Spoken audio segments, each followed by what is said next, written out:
Hello, everybody. Scott Golden here with the Pro Wrestling Logic YouTube channel and the NXT report for the 25th of November, 2020. I can honestly say this was a good show. I still think AEW beat them in terms of making next week's show meaningful, but it was a close race, probably the closest race there's been in 3 or 4 months as far as NXT is concerned. Maybe that's an overexaggeration, but certainly at least the last 2 months, um, this is the best NXT offering they've had.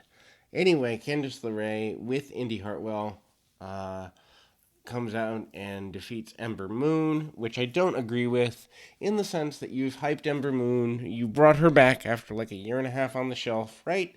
And then she's losing left and right. What is the point of hyping a comeback if all you're going to do is bring back people to lose? Now, I know those in WWE who, and because I've talked to folks there who have some authority over the years, and they basically say, well, not everyone can win. No, but if you plan ahead, you can pick who wins in such a way that people go on streaks and they get hot and then they get cold because they get beat by someone hotter. And that's not what WWE does anymore. They used to. They used to know how to do these things 25, 30 years ago. They don't know how anymore, and I don't think they could if their life depended on it. So, uh, there are others involved in the match, include Tori Storm. Um, she turns heel on Ember Moon, and LeRae early on is begging for a timeout. She doesn't really want to do anything more than she absolutely has to. There are no timeouts in wrestling, but obviously, Ember Moon drop kicks her out of the ring. Moon sends LeRae into the announce desk, and LeRae goes to the outside after hitting a fallaway slam. LeRae tries to run away. Moon chases her. LeRae cuts Moon off, and they get back in the ring. And then they do a little more back and forth. Moon lands a kick for a near fall. LeRae gets some near falls of her own. She hits Moon with a lariat, which was well done for another near fall, and Moon kicks out a moment later. Too many near falls. Like, the near falls are only special when they come close to the end or after a big move. If you do near fall, switch. Near fall, switch. Eventually it gets old. Anyway, Moon kicks out, and Dakota Kai and Raquel Gonzalez make their way to ringside. Then the show cuts to commercial. They come back. LeRae takes advantage, distracts Moon, and LeRae gets, the advantage of her cheating. Then LeRae applies the Gargano escape. After the show returns from another break, Moon tries a submission hold, but LeRae catches her. Moon counters and makes a comeback.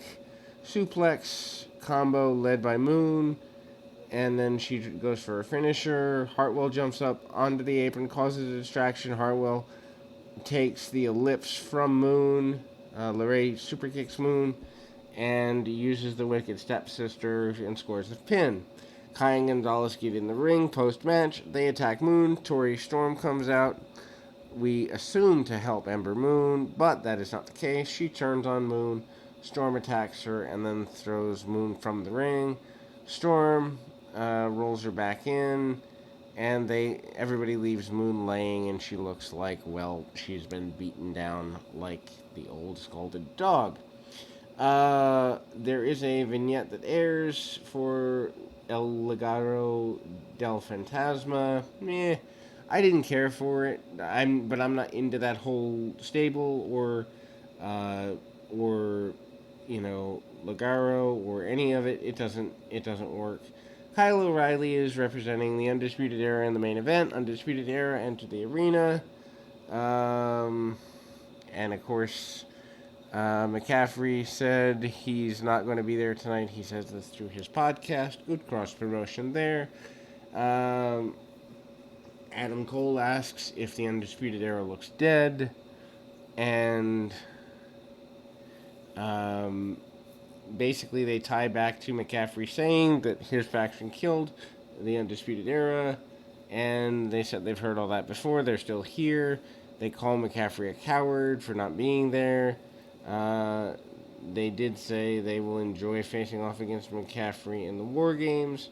Kyle O'Reilly says that it's fun to beat up McCaffrey's faction last week, and Bobby Fish agrees with this beside him. Cole said they need to focus on tonight. Pete Dunne is chosen to represent McCaffrey's bunch. O'Reilly is set to represent the Undisputed Era, and everyone else agrees. So that main event ladder match will be Dunne and O'Reilly at the end of tonight's program. Candice LeRae is backstage. She announced her War Games team to be herself, Dakota Kai, Raquel Gonzalez, and Toni Storm. Pre-tape spot, LeRae and her husband Johnny Gargano plug merchandise for Black Friday. Kushida defeats Timothy Thatcher. This makes me sad. Kushida wins by submission using an armbar. They have a very good match, but I think Thatcher was unique enough that you could have built all of NXT around him at a point. I think you could have had him be a champion much like he was in Evolve. You could have given him a mouthpiece if you don't trust him to talk, and you could have done some really cool things. Instead, you're kind of killing him off. Ciampa comes down to the ring. He's dragging a chair, and he's watching the match from ringside. Ciampa looks on as they both fight, and they do a lot of exchanging of holds, arm locks, leg locks. The pace coming along quicker, Kushida having the speed advantage, obviously Thatcher having the mat grappling advantage, and cartwheel drop kick by Kushida, which is well done. Thatcher blocks a kick and then targets the leg. We go to commercial. We come back. Kushida is making a comeback. They didn't give Thatcher enough offense in this for my taste, but anyway, cuts him off. Kushida applies a hover board lock. Thatcher counters that into an armbar of his own, which is well done. The counter wrestling here is really enjoyable.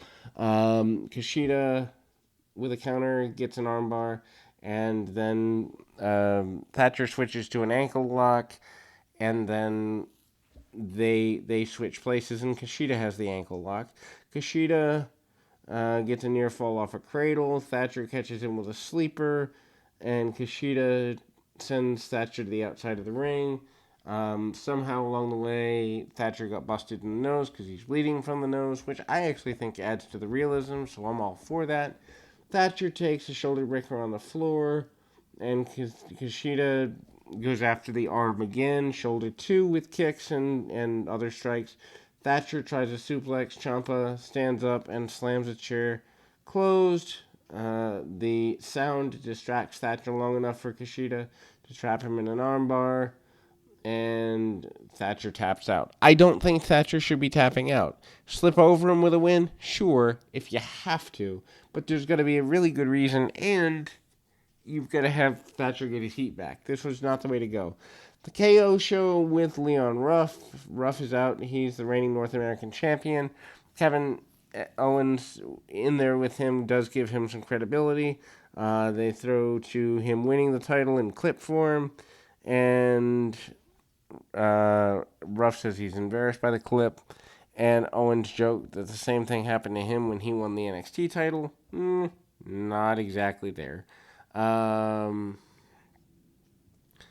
Owens changed the subject, asking Ruff what the title meant to him. He says it means a yes to every no. Explain this. He received on his way coming up. He said it's he wants to be an inspiration. Owens congratulates Ruff on winning the title. Owens said he should be proud of himself, and he needs to talk about himself with more conviction. Owens is continuing to encourage him. Ruff became more assertive after the pep talk, and he says he's beaten Johnny Gargano twice. Owens tells him, you say someone's name on the KO show, they normally appear, and obviously there comes Johnny Gargano.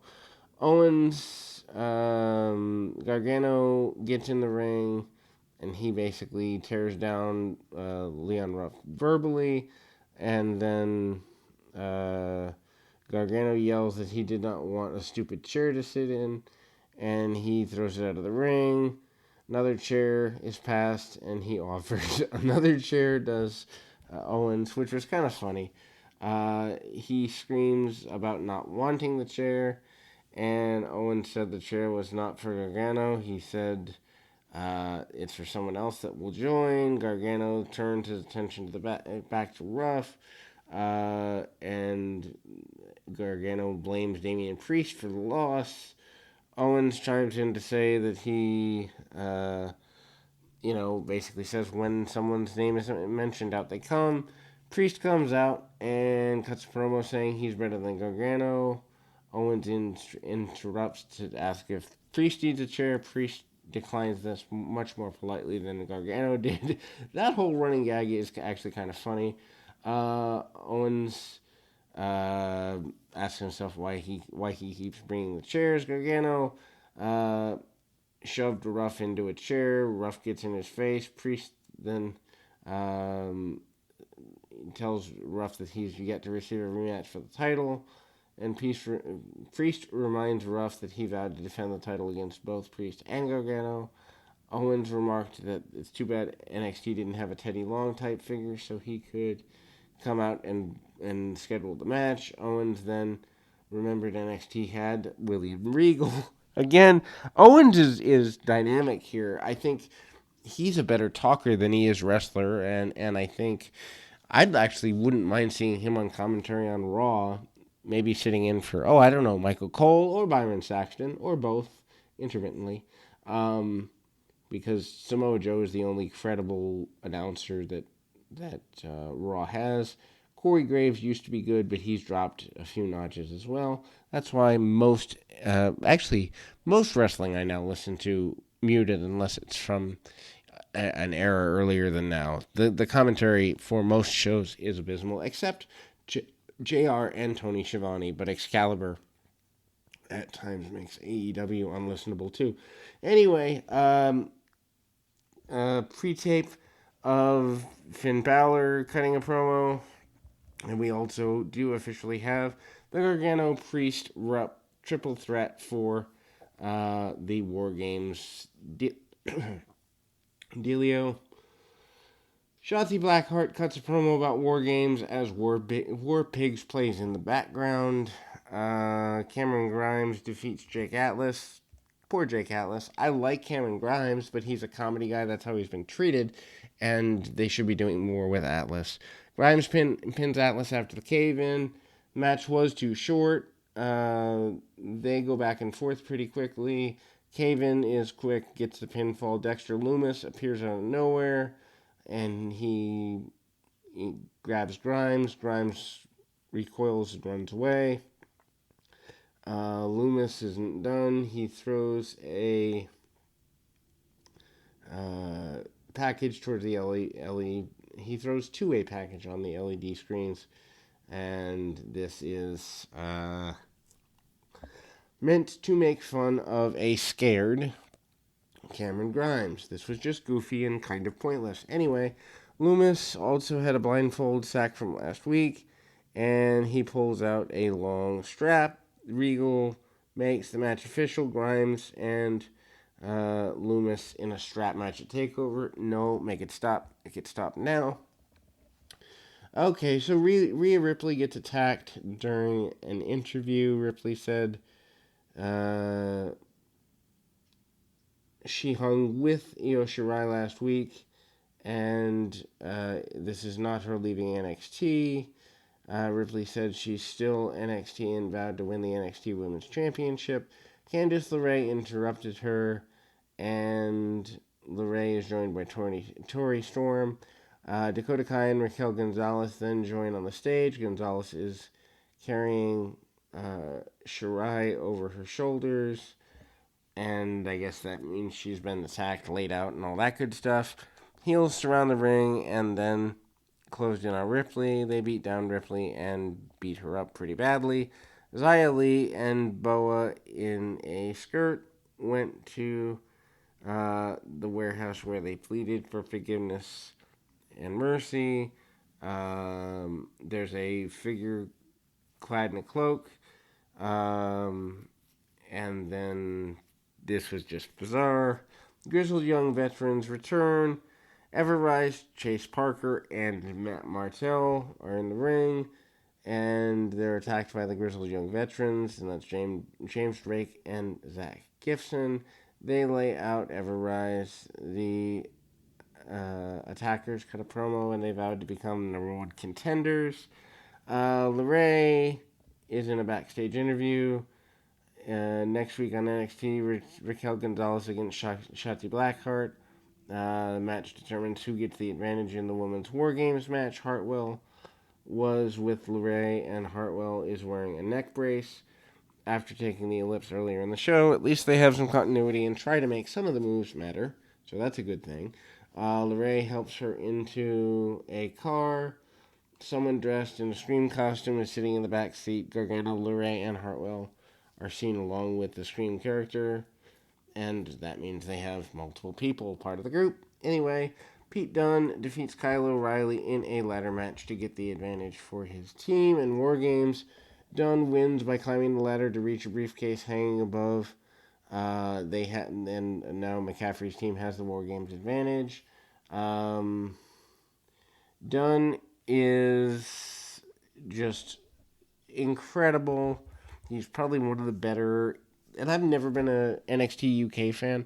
I think at some point, probably by the end of next year, I'll go back and watch all the NXT UK stuff just because I want to have a more deeper appreciation of the international scene.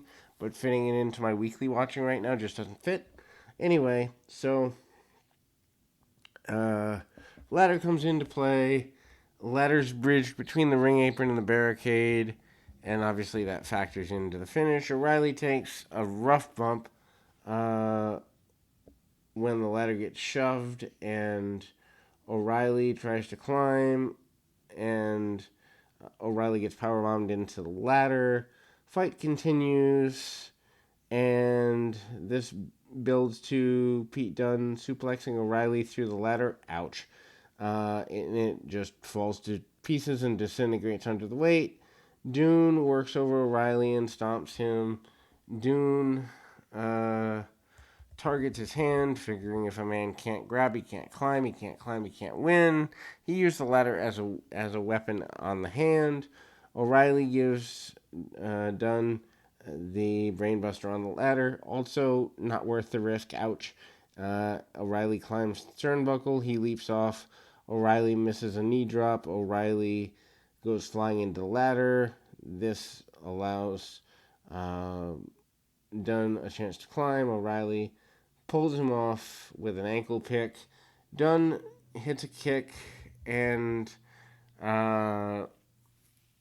this is a problem with the injured knee, and they trade strikes, and there's a ladder tug of war.